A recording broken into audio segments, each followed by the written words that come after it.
आसपास कोई भी नजर नहीं आ रहा था। उस तूफानी रात में एक सुनसान सड़क पर एक लड़की घर जाने के लिए ऑटो वाले का इंतजार कर रही थी।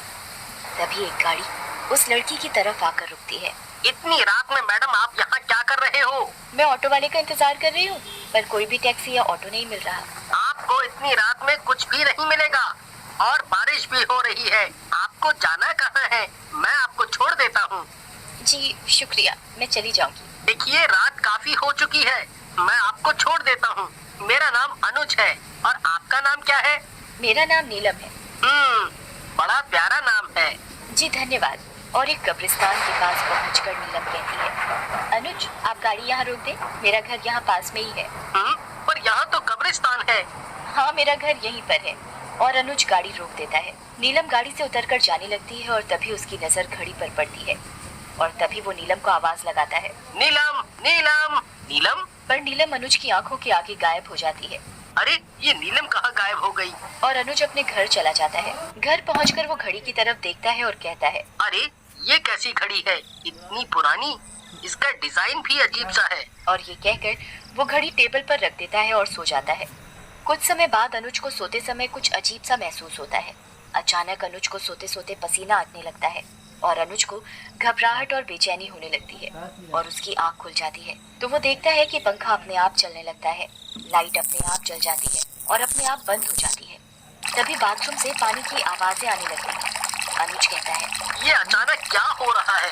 वो बाथरूम का दरवाजा बंद करने के लिए जाता है तो देखता है कि पानी की जगह नल में से खून निकल रहा है। वो डर कर बाथरूम से निकलता है तो देखता है कि घड़ी में से एक डरावनी चुड़ैल निकलती है और उसका गला पकड़ लेती है।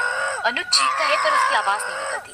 चुड़ैल बड़ी ही भयानक और डरावनी लग रही थी। उसकी आंखों से खून टपक रहा था। उसकी आवाज बड़ी डरावनी थी। तभी अनुज कहता है, कौन कौन हो तुम मुझे मारना क्यों चाहती हो? मुझे छोड़ दो। मैंने तुम्हारा क्या बिगाड़ा है? और अनुज का सिर दीवार में जोर जोर से पटकती है। अनुज के सिर से खून निकलने लगता है। चुड़ैल तब तक अनुज को नहीं छोड़ती जब तक उसकी मौत नहीं हो जाती। अनुज की मौत हो जाती है और घड़ी फिर टेबल पर होती है और तभी अनुज की मौत की खबर सुनकर अनुज का दोस्त नवीन आता है। इतनी बेरहमी से किसने मारा? कौन मार सकता है? अनुज का तो किसी से कोई लड़ाई झगड़ा नहीं था और ना ही कोई दुश्मनी थी। फिर कौन ऐसा कर सकता है? कौन कर सकता है?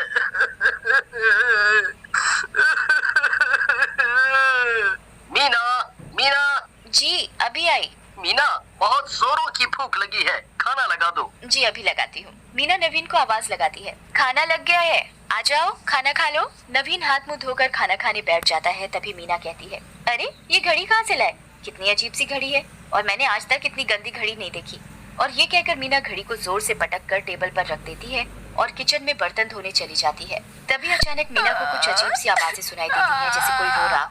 मीना सुनने की कोशिश करती है पर रोने की आवाजें बंद हो जाती हैं। फिर मीना अपने काम में लग जाती है। तभी रोने की आवाजें फिर सुनाई देने लगती है। अरे ये आवाज तो घड़ी में से आ रही है। मीना घड़ी उठाती है। घड़ी में से खून निकल रहा होता है। अरे ये घड़ी में से खून कैसे निकल रहा है? खून देखकर वो डर जाती है और उस घड़ी को फेंक देती है। तभी अचानक घड़ी में से चुड़ैल निकलती है। मीना चुड़ैल को देखकर घबरा जाती है। चुड़ैल चुड़ैल आवाज लगाती है। क्या बोल रही थी? कितनी गंदी घड़ी है, कितनी बेकार है। मैं तेरा ऐसा हाल करूंगी कि तेरी रूह तक कांपेगी। अरे मैंने तुम्हारा क्या बिगाड़ा है? मुझे छोड़ दो प्लीज। तभी चुड़ैल गुस्से से आग बबूला हो जाती है और मीना का अपने नाखूनों से सारा मुंह खरोच देती है। उसके मुंह से खून खून निकलने लगता है। मीना चीखती रह जाती है पर उसकी आवाज नवीन तक नहीं पहुंच पाती। मैं तुझे मारकर और ताकतवर बन जाऊंगी। और अपने दोनों हाथों से मीना का गला दबा देती है और घड़ी टेबल पर रखी होती है। अगली सुबह, मीना ये तुम्हें क्या हो गया? तुम्हें किसने मार डाला? किसने मार डाला? मेरा क्या होगा? मैं तुम्हारे बिना कैसे रहूंगा?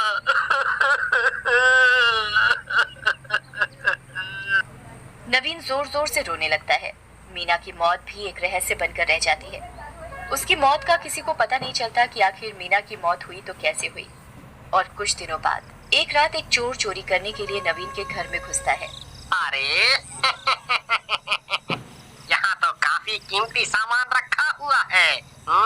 जो भी कीमती सामान है मैं उठाकर थैले में डाल लेता हूँ। इसके तो दाम भी बहुत अच्छे मिलेंगे। चोर सारा कीमती सामान थैले में डाल चुका होता है, तभी उसकी नजर टेबल पर रखी घड़ी पर पड़ती है। अरे ये कैसी घड़ी है? ये तो बहुत पुरानी लगती है। इसके तो बहुत दाम भी मिलेंगे। मैं इसे बेचकर अमीर बन जाऊंगा और आराम से ऐश की जिंदगी जीऊंगा। मुझे चोरी भी नहीं करनी पड़ेगी और मेरी धर्मपत्नी भी खुश हो जाएगी।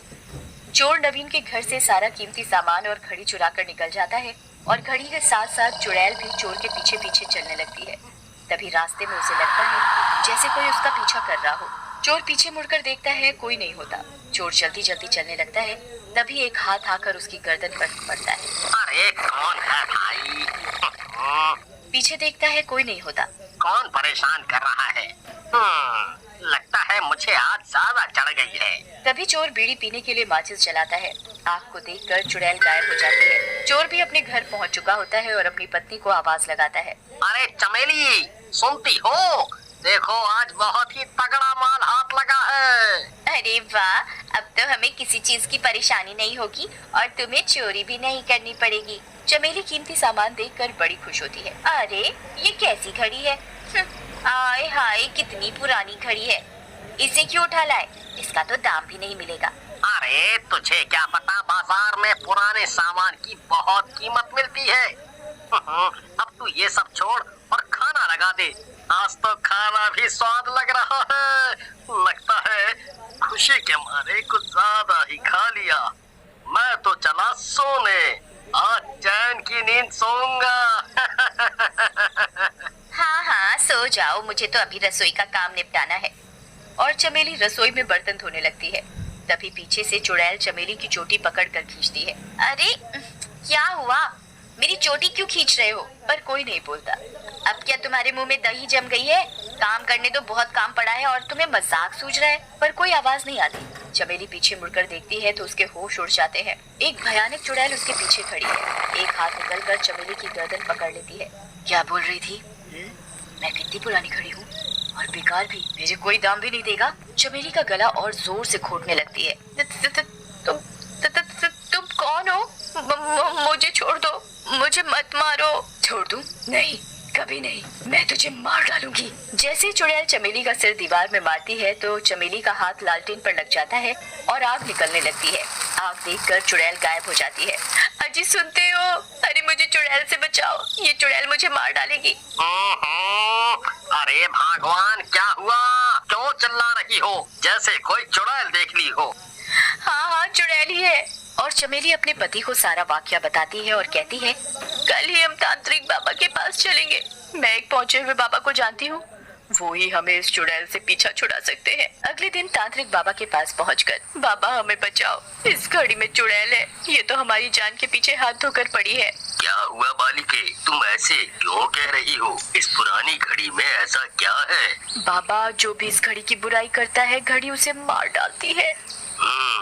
ऐसी बात है क्या? चलो मैं भी इस घड़ी की बुराई करके देखता हूँ। बाबा भी घड़ी की बुराई करने लगते हैं। हाय हाय हाय हाय हाय हाय, ये कैसी घड़ी है?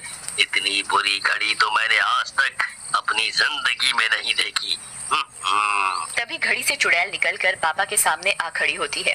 कौन है जो मेरी बुराई कर रहा है? मैं सबको मार डालूंगी, किसी को भी जिंदा नहीं छोड़ूंगी। बाबा तभी चुड़ैल के ऊपर गंगा जल डालता है और उससे पूछता है, घड़ी वाली चुड़ैल, तो इस घड़ी में क्या कर रही है और सबको क्यों मार रही है? अरे इस घड़ी ने ही मेरी हंसती खेलती जिंदगी बर्बाद कर दी।